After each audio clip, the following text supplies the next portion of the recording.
On s'est connus il y a 20 ans à l'hôpital. Moi, à l'époque où je rencontrais Isabelle, j'étais jeune mariée. Et en fait, dans le service, c'est moi qui l'ai formé, qui l'ai encadré. On a vécu pas mal de choses ensemble à l'hôpital. Après, côté privé, on s'est rendu compte qu'on avait aussi certaines choses en commun, certaines valeurs en commun. Quand je sortais de l'école d'infirmière, ça commençait un petit peu à évoluer au sein de l'hôpital. La hiérarchie m'a dit que moi, j'allais devoir changer de service. Et c'est à ce moment-là que j'ai eu le déclic. J'ai voulu quitter complètement l'exercice hospitalier et m'orienter vers le libéral. Naturellement, je suis venue en parler à Isa. Je lui ai dit, je voudrais me lancer en libéral. Et Isa m'a dit, si tu pars, je pars moi aussi. Donc, on a donné notre démission ensemble. Toutes les deux le même jour à l'hôpital. Donc tout le monde nous a dit, mais vous êtes complètement inconsciente. La famille était pas très d'accord parce que justement, ils me disaient, mais tu te rends compte, tu pars dans l'aventure.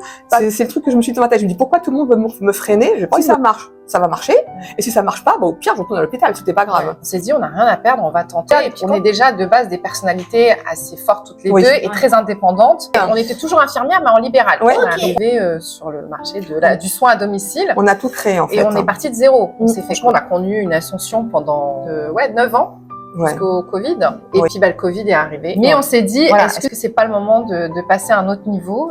Les gens nous ont applaudi très bien pendant le Covid. Et puis, une fois que le confinement a été terminé, plus personne s'est inquiété de notre condition de travail. Beaucoup de promesses, mais rien derrière. Et puis, même pour nos familles. Parce qu'on rentrait quand même le soir, c'était compliqué. On disait, pourvu qu'on ne ramène pas des virus à la maison. Du coup, nous, quand on rentrait à la maison, on disait, comment nous, on peut faire pour pas contaminer notre famille à la maison.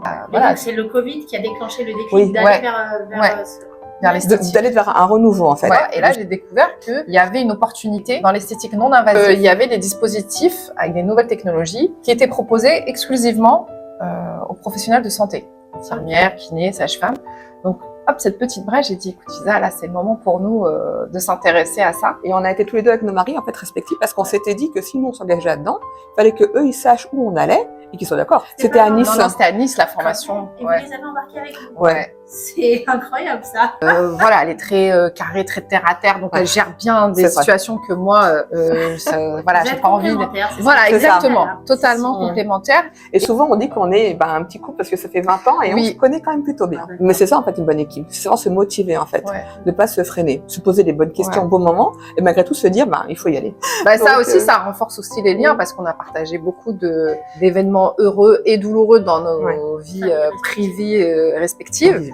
2018, novembre, la maman d'Isabelle est tombée très malade. Elle a dû la prendre en charge, s'occuper d'elle. On travaillait beaucoup, une semaine sur deux en alternance. À l'époque, on n'était pas encore dans l'esthétique, on était uniquement infirmière libérale. Et tout de suite, je lui ai dit, écoute Isabelle, t'inquiète pas, occupe-toi de ta maman, le travail il sera toujours là, prends le temps qu'il faut.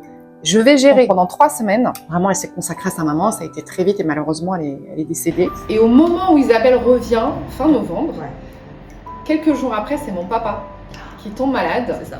Et donc, spontanément, elle me dit, écoute, t'as été là pour moi, je vais être là pour toi. Et on n'a même pas réfléchi l'une l'autre, en fait. Voilà. Ça s'est fait automatiquement. Et spontanément, du coup, pendant 3 semaines, c'est Isabelle qui a géré vraiment à 100%. Mais ça vous a rapproché. Vous avez été là l'une pour l'autre. Mais ça a vraiment été difficile. C'était une période très, très compliquée. Ma mère est décédée le 9 novembre et toi, ton père... Mon père est décédé le 18 décembre. C'est ça. Après, la chance qu'on a, encore une fois, c'est comme on était à notre compte, on a pu vraiment... Et puis qu'on est soudés. Oui, c'est ça. On regrette pas. Non.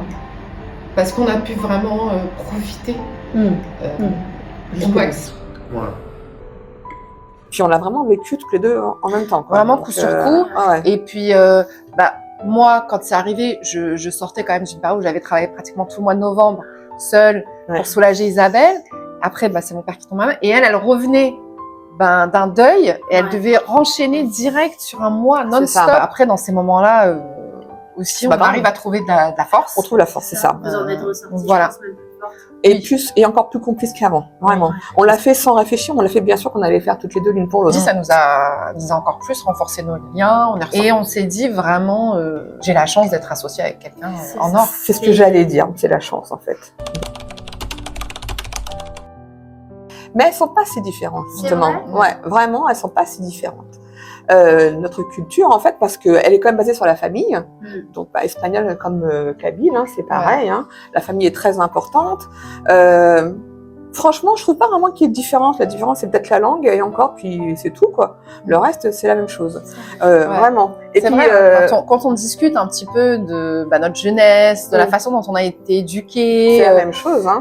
On s'est rendu compte que, voilà, je dis, moi j'avais des parents très stricts. Moi aussi. Et Isabelle me dit, mais moi aussi, mes parents, c'était très sévère, très strict. Bien Il y avait sûr. des valeurs, des horaires à respecter. J'avais pas le droit de sortir. Je dis, mais moi aussi, j'avais pas le droit de sortir. Donc, et puis, oui, tout le temps la famille, les parents, l'importance des parents, C'est ça, du vraiment. soutien de la famille. Ça, c'est vraiment des valeurs communes qu'au fur et à mesure, on a découvertes. Bah justement, au fur de toutes ces années. Et puis on est toutes les deux filles d'immigrés. Et je crois que ça nous rapproche aussi. Ouais. Parce que toutes les deux, on a connu en fait cette difficulté d'être, quand tu es enfant d'immigrés ou même immigré en fait, bah, quand tu t'assembles dans une société, c'est pas toujours bien accepté. Et il faut pas croire parce que on est espagnol et qu'on est catholique, bah, qu'on est forcément bien accepté par tout le monde. Mon papa avait un accent très prononcé espagnol. Depuis que je suis petite, je les ai toujours accompagnés dans tous les rendez-vous. Je me rappelle d'une femme, j'avais 9-10 ans, et à un moment donné, mon père, il parle, et puis elle me regarde, elle me dit, mais qu'est-ce qu'il a dit, ton père? Je lui dis, mais il parle français, mon père. Écoutez-le. Et elle a fait aucun effort, elle m'a dit, je comprends rien du tout à ce que dit ton papa, vas-y, dis-moi. Donc j'ai dû traduire le français de mon père à du français sans accent. Et je veux dire, ça m'a vraiment choquée. Et ça m'a, dans ma tête, je suis espagnole et française. Mon côté espagnol, il ressort régulièrement. Mon mari, des fois, il me fait rire, il me dit, toi, des fois, t'es vraiment espagnole. Je dis, oui. Ça ressort. Voilà. Mais sinon, quand on me dit rentre chez toi, bah, je suis chez moi. Je suis née ici. Je suis née à Paris. Donc je suis née. Moi, je suis chez moi. Et toi, Yavina? Et c'est exactement la même chose. Moi, je suis pareil. Mes enfants, ils sont algériens, kabyles, tous les deux. Moi, je suis née en France. Donc voilà, je pars du principe que je suis française, mais d'origine algérienne. Et oui, très régulièrement. On me le fait remarquer. Même au tout début où on s'est installé avec Isabelle, des fois les patients, ils préféraient avoir affaire à Isabelle et pas à la robe de service. Ça, je t'assure. Oui, voilà. Donc, la petite anecdote, c'est que très vite, les patients qu'on avait depuis très longtemps avaient remarqué nos différences de personnalité. Oui. Ça, à chaque fois, ça me faisait sourire. Parce que quand je leur disais, bon, la semaine prochaine, c'est Isabelle, ils disaient, ouh là là. Je l'appelle un peu tornado, elle arrive. Alors que moi, je vais être plus, même si la situation elle est chaotique, je vais être dans l'apaisement et de dire non, tout va bien. Le premier client esthétique ou cliente, surtout qu'on a eu dans le milieu de l'esthétique, c'était nos patientes qui nous connaissaient déjà en tant qu'infirmières, qui nous font toujours une confiance aveugle, quoi, et qui nous ont suivis, soutenus tout de suite. Nos premières clients, c'est eux. C'est ça. On a eu un gros soutien de nos familles. Parce qu'on a repris des locaux qui étaient pourris, donc on a tout refait les travaux, donc c'est grâce à nos maris. Donc ils nous ont dit, pour les travaux, on va vous aider. Et heureusement, ils sont très bricoleurs tous les deux.